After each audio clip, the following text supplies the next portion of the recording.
Welcome everyone to day 2 of session 14 of the Data Science Fellowship Program. This morning, we're going to have a pretty brief lecture as this morning's exercises are mostly going to focus on using data in order to do some feature engineering to improve a machine learning model. Okay. So the title of this morning's talk is Features as a Representation Time Series for Classification. In many ways, this talk, and this is one of our goals in the DSFP, is going to fuse lessons from last session, which was on time series analysis, along with our current session on machine learning. All right, so this lecture is about machine learning.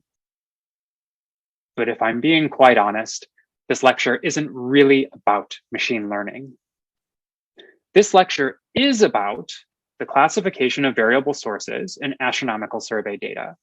And to do this, we're going to use domain expertise in order to build a very good machine learning model. There are a lot of different ways in the literature that you can classify variables, many methods beyond machine learning, but our focus this session is machine learning, so that will be the technique that we use. And in particular, today, we're going to be focusing on feature engineering and how we can use feature engineering to improve the quality of our model.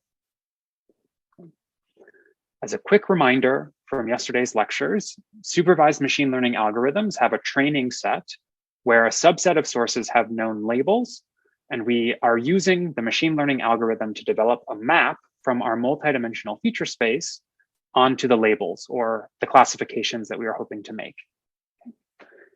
All right. Once this mapping between the data and the labels has been learned, we can then make new classifications, right? We can go and observe sources for which we do not know the answer, and the machine learning model will provide us with an estimate of what the source is, what class it belongs to, or a regression target if we're trying to estimate something like a mass or a temperature. Okay, so breakout problem 1. Why would it be useful to measure features from astronomical light curves in order to classify them in an automated fashion? So I'd like for you to take a minute or two to discuss this with your partner.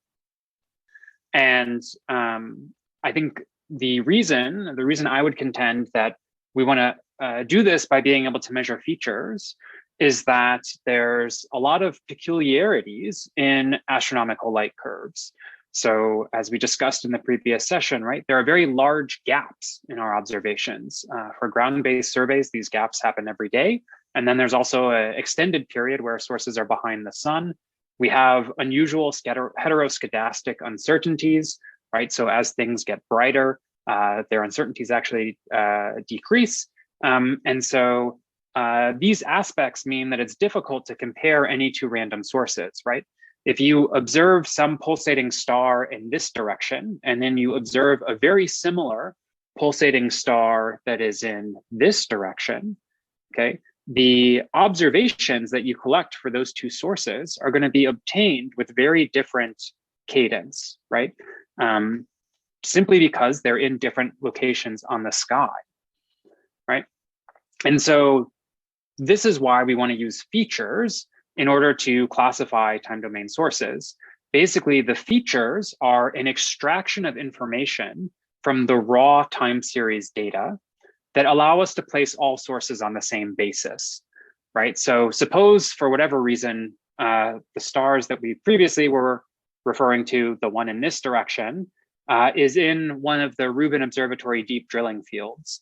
Well, that star is then going to have an observation, right? As many as 6, 7, 8 observations every single night while it's visible, whereas this other star is only going to be observed on average about once every 3 nights. If we can measure properties of these sources that are independent of the actual observing cadence, we can then basically transfer all of the data to a separate data space where everything is on a common basis, okay? And so we can then make one-to-one comparisons, even though our observing sequence is very different for sources that otherwise have very similar variability properties. Okay.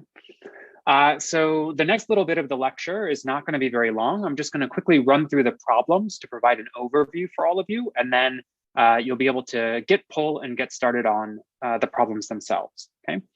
So the very first problem here, there's no work to do. We're just going to define some helper functions that are going to be useful as you try to build this variable star classification model.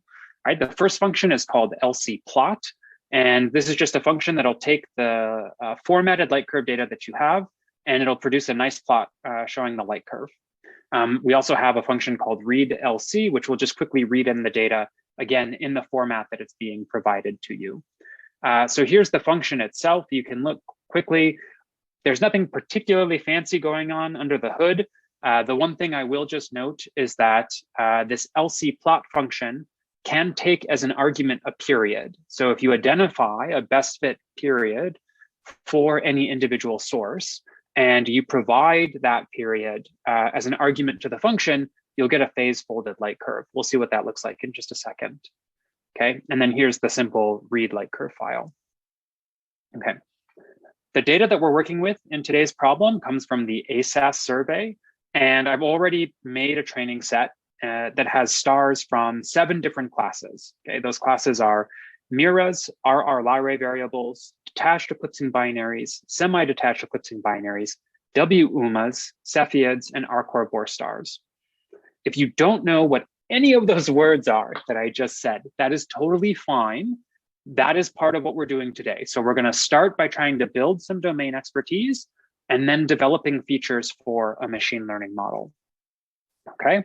All right, so the very first problem is to just plot an example Mira light curve. So I'm going to go through a couple examples right now, and then you'll get a chance to do this in more detail in a second.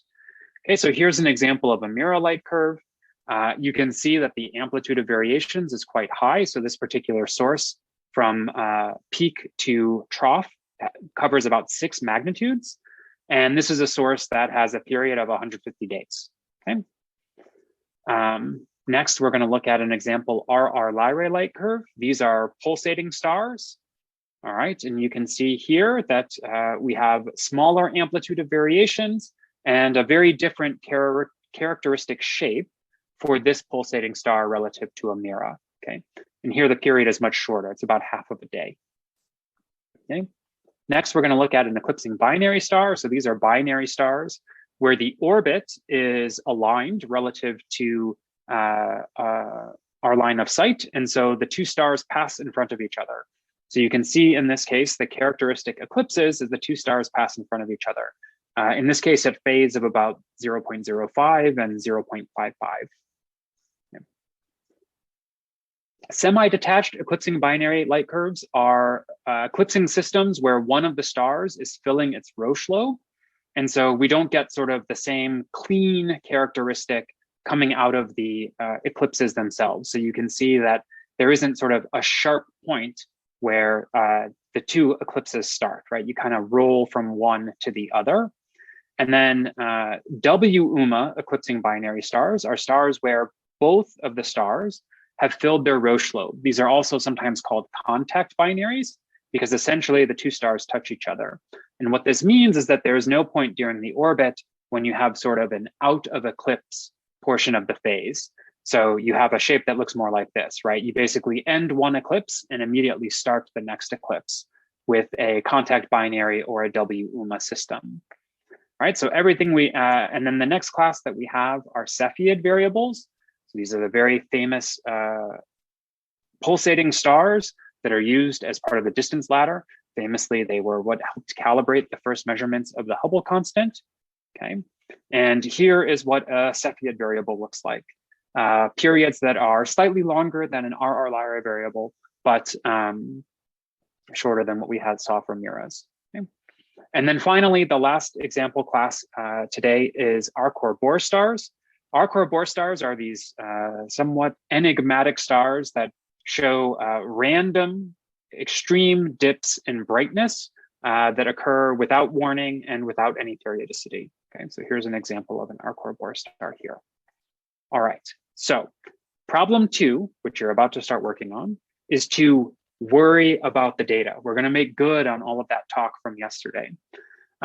Feature engineering comes down to domain expertise. So before you can begin any process of adding or creating or removing features, it's important to actually understand whether or not the features you are hoping to use are going to be useful in terms of separating the different classes that you're hoping to classify. So for problem number 2, what I want you to do is to look at a bunch of the light curves, hopefully at least 2 from each class in the training set, okay? And so I then want you to basically jot down what you see as differences between these classes. So as I said, even if you have no experience looking at the light curves of variable stars, you'll have a chance to build up some of that expertise that's needed in order to classify these sources. In just a second, you'll be able to pull the notebook and download the relevant files so that you can plot up the light curves much in the same way that I just showed for the examples in problem 1. All right.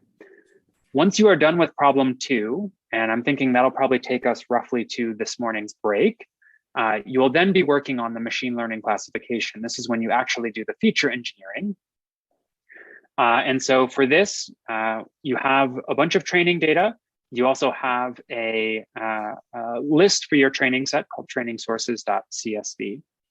The reason I earlier said this is not a machine learning problem is because we're all going to use the same model. So all that we want to be focused on today is feature engineering. Can we build the new features, or are there features that we can remove in order to improve the performance of the model? Okay.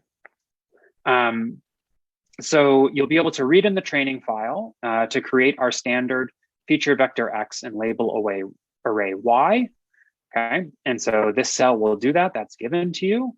And there are 3 features that we're starting with. Okay, we have the mean magnitude of the observations, the total number of observations obtained, and the duration of the observations. So it is up to you to determine whether these things are actually useful for classification. And then you're provided with a helper function, which is going to calculate the 10-fold cross-validation accuracy of a random forest model, given the features that you have provided to the training set. Okay. This particular function, I don't want you to adjust at any point during the exercise today. So you'll run this function many times, but only after changing the features, your feature array X. Okay. So the actual problem, which will probably mostly be done after the break, is that we want to add features to that feature array X. Okay. So different forms of feature engineering, right, include the addition of new features. So you can create new features, you can compute new features. Sometimes it's useful to combine existing features, okay, in some representation that's different from what is provided as raw data to the machine. And it can also be useful to remove noisy or uninformative features. And there's a variety of ways that you might be able to determine this. Yesterday, we saw that random forest can be used to determine feature importance. So maybe you find that some features are not important. You could also use techniques like forward and backward selection. That's probably a bit complicated for today, so you don't need to worry about that, okay? You have another partial function called calc feature, which you can use to calculate new features for the data set, all right? So basically, what this will do is it will read in all of the training data in all of the light curves basically in the training set. And where it says feature calculations, you just put whatever it is you're hoping to calculate. And this will then return basically the calculation of that feature value for every source within your training set.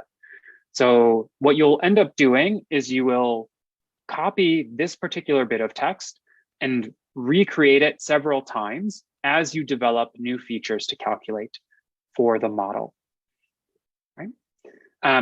The objective is basically just to build the best machine learning model that you possibly can by adjusting the features that are provided, okay?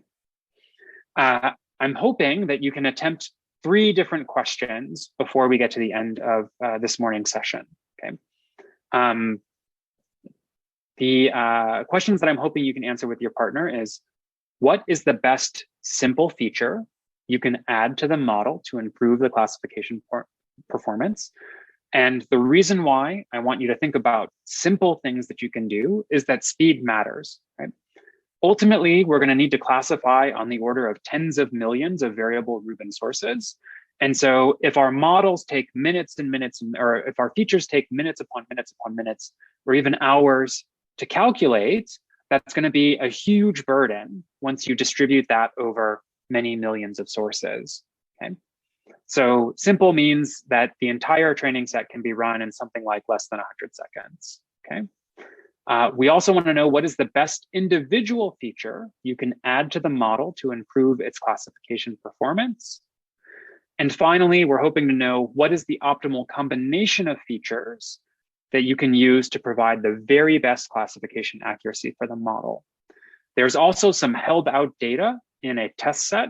And at the very, very end, we'll probably all try to do this together when there's maybe 10 minutes or so to go. We will execute our models on the test set and see how well everything performs there. All right, and so with that, that is the end of my lecture. So thank you.